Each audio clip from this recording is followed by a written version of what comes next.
Hello again and welcome back.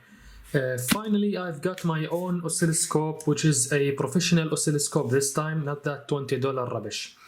It is the oscilloscope from Owon, which is an isolated USB oscilloscope, model VDS-1022I, and I signifies isolated. It goes right about $100 on eBay or something like that, and I think it is really worth it. This video will be somehow a review and a demonstration video, so let's get going. First, let's crack this thing open.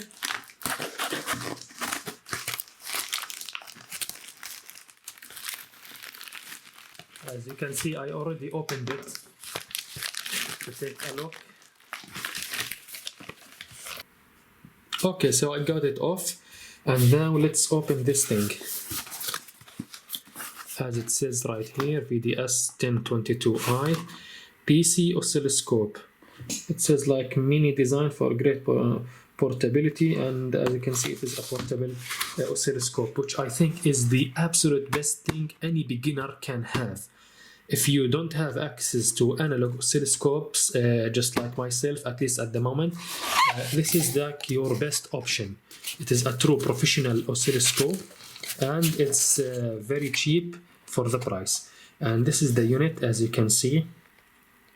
Here are the two channels, channel 1, channel 2. We'll see about this thing. And this is the 5 volt 1 kilohertz function generator, which is important to calibrate the probes.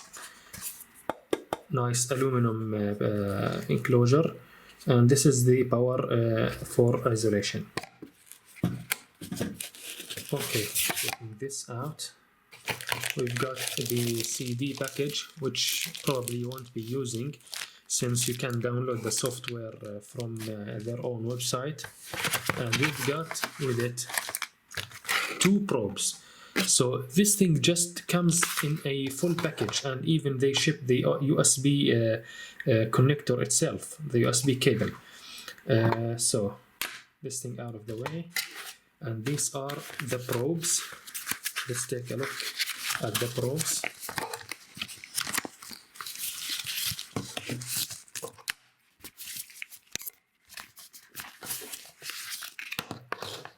And it even comes with a instruction manual or a spec sheet for the probe itself. We'll be reading that sometime later on.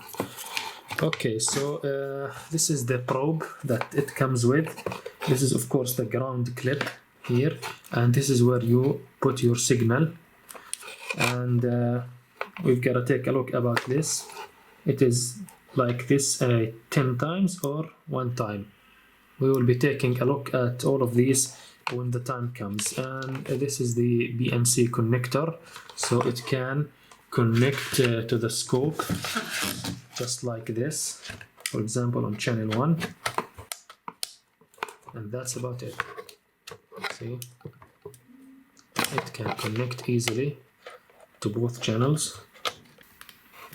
And each probe comes with these very colorful tags, and we've got this this thing right here. This is called the low impedance probe attachment. Never mind that plastic blue thing. I'm talking about this spring. This is the low impedance, where you want to just get the signal without any PCB impedance.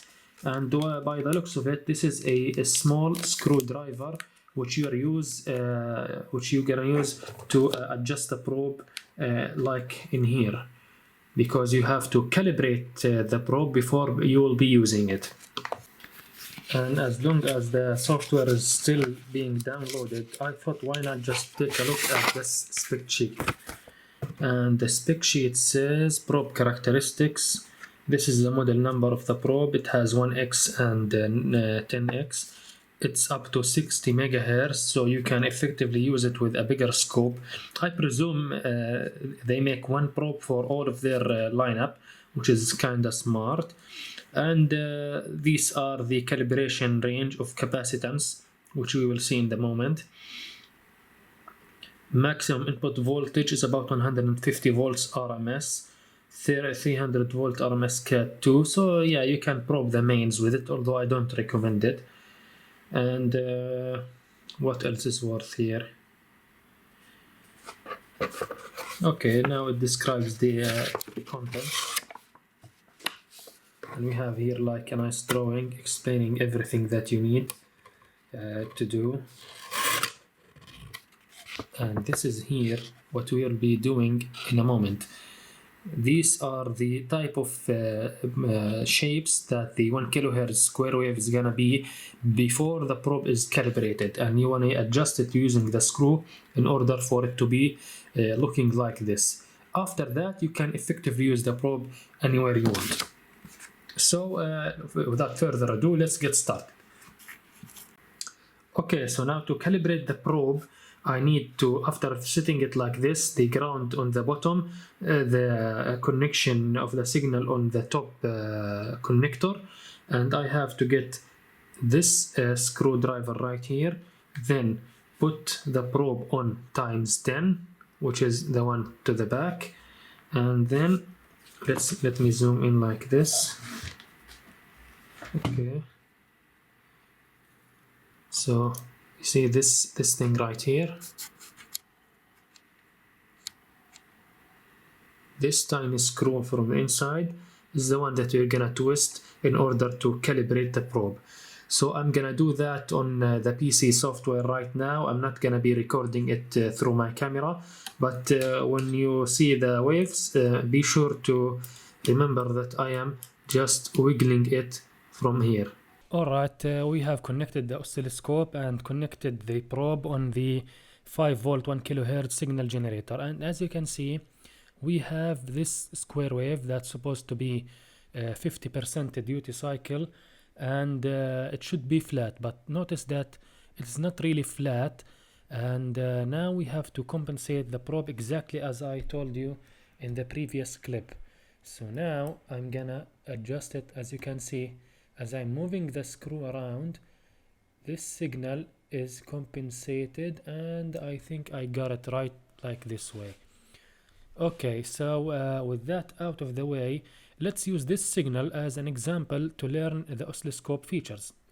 So we have these two are the channels, channel 1 and channel 2. This is channel 2. I'm gonna disable channel 2 right now. This is the coupling. I'm gonna put it as ground coupling. Okay, let's zoom in. This is ground coupling, and you wanna make it maybe like this on the center. Then you put DC coupling, and as you can see it is 1 volt per division. So it is 1, 2, 3, 4, 5 volts per 5 volts. That means it is a 5 volt and a 0 volt duty cycle. So now let's say we want 2 volts per division. So this is 2, 4 and 6, but it's not 6, it's 5, so it's up there. So now we have to change the horizontal time base. For example, if we want it like this, 20 milliseconds, this is 1 second. Notice how slow it gets when it's 1 second per division. But if we put it like 10 milliseconds, and we can go up to 100 microseconds, see, and we have like 1 millisecond, where this is 1 millisecond, 1 millisecond. Okay, so let's make it like 50 microsecond. No, 50 microseconds too much. 200, or let's make it 100. Okay, so right now this is here when you open the home menu. So this is the full control of the scope that you are seeing right now. So this is like the channel 1, channel 2. Channel 1 is on, the coupling is AC, DC or ground. This is, look, for example, this is the AC coupling. It removes the DC component. It is really nice for measuring like noise and the AC component. So let's get back to DC. The probe settings, we talked about this. It is either 1 time or 10 time. So I'm now setting the probe at ×10. So I'm gonna set the settings of the probe exactly the same as the probe itself. So if I'm putting like 1x, I should put 1x on the probe and vice versa. So let's see what's in here. This is the edge, triggering on the edge, rising or falling. These are, I really didn't try these. Maybe you can try them on your own. Rising edge or falling edge. This is the falling edge, so when it is falling down it triggers, but I want it to be a rising edge. Now for example, let's make it like this. Look how messy it gets. This is because the trigger level is beyond or below the signal. But if we put it like in here at least, see, now it triggers. So when voltage reaches 1.28 volt, it should draw the signal, and with the signal being 5 volts, that means it's within the trigger limit. Okay, so moving on, we have the measurements. So we can measure the period, which is 1 millisecond, voltage peak to peak, I'm already activating it, frequency 1 kilohertz, the voltage maximum is about 5 volts.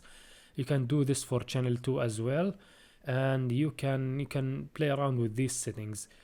You can go here, sampling mode. I really don't know what that is really, but this is very important, which is the measurement.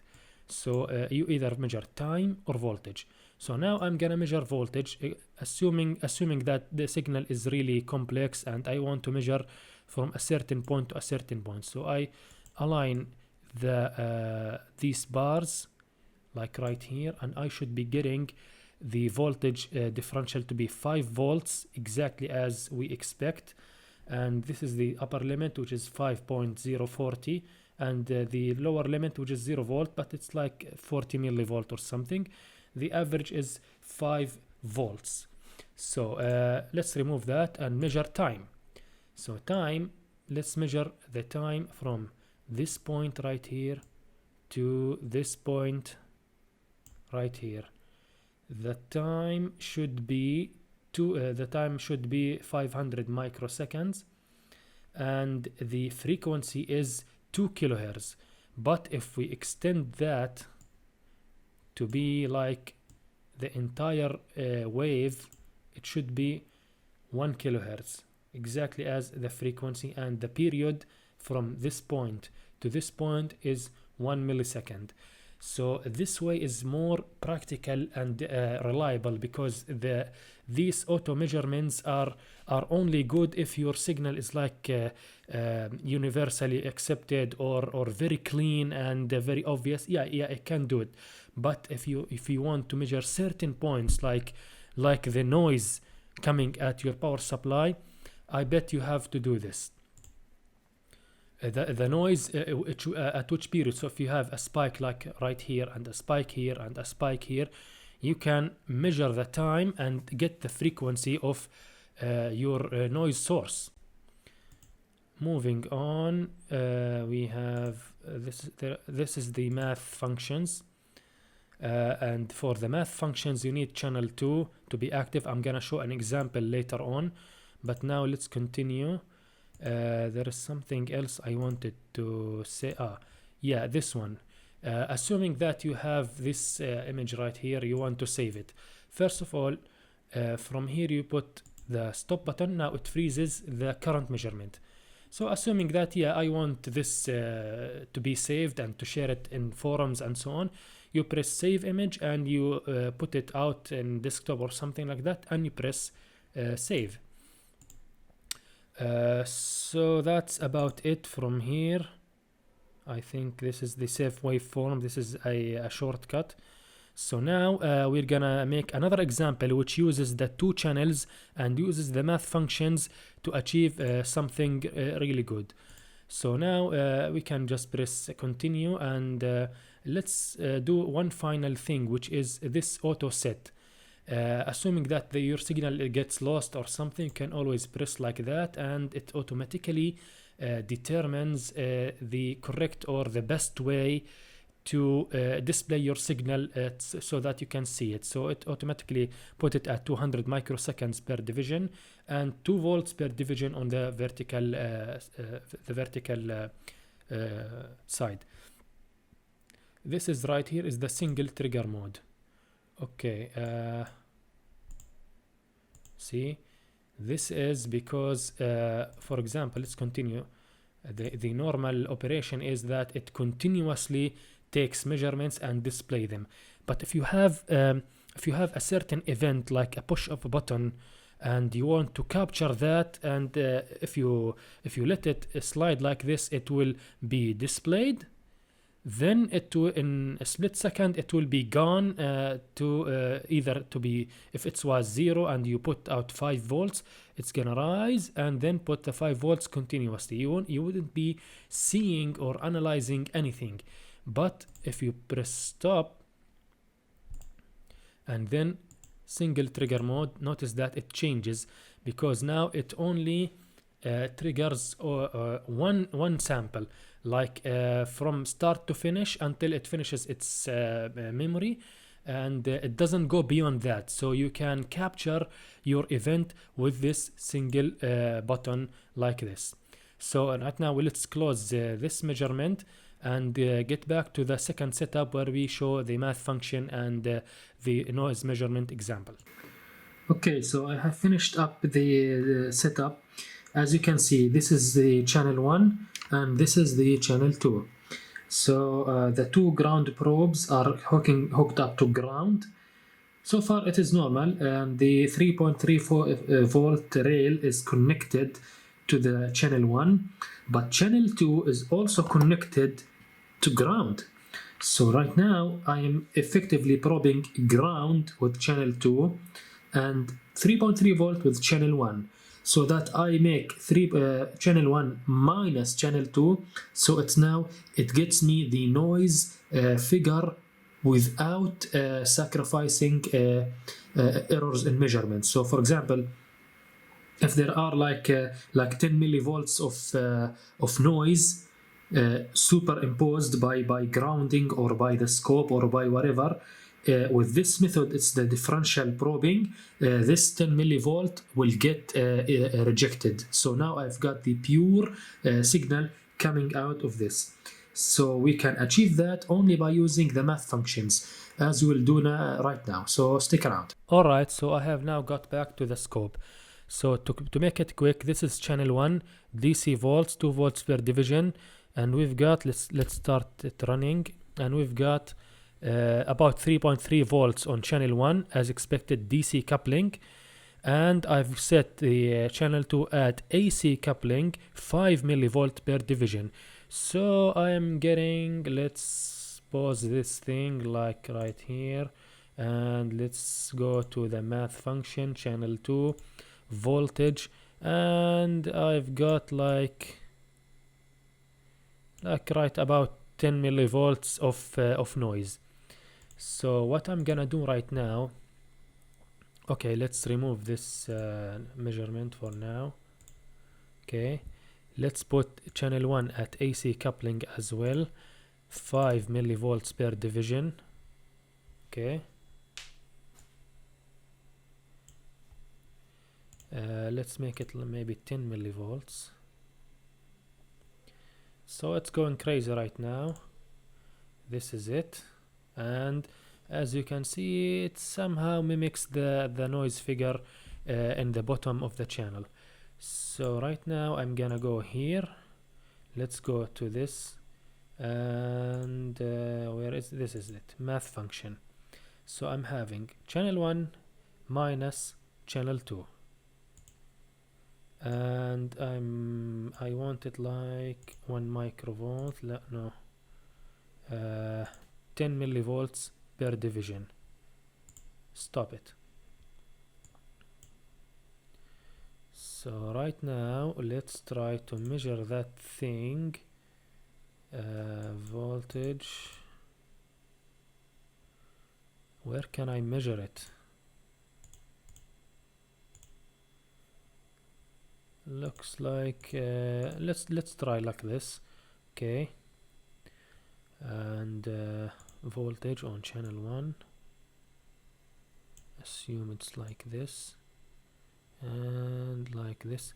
So this power supply is right about 15 millivolts peak to peak noise and ripple figure. So noise figure, as you can see, it is not really attenuated properly.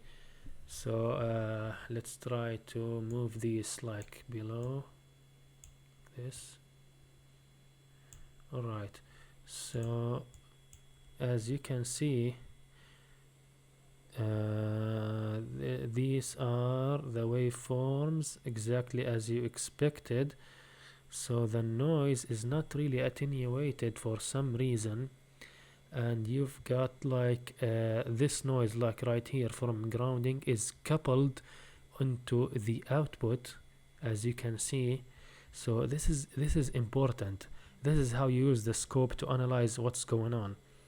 So this scope was probably enough for us to determine the performance of our power supply. So let's make it like 20 millivolts and 20 millivolts.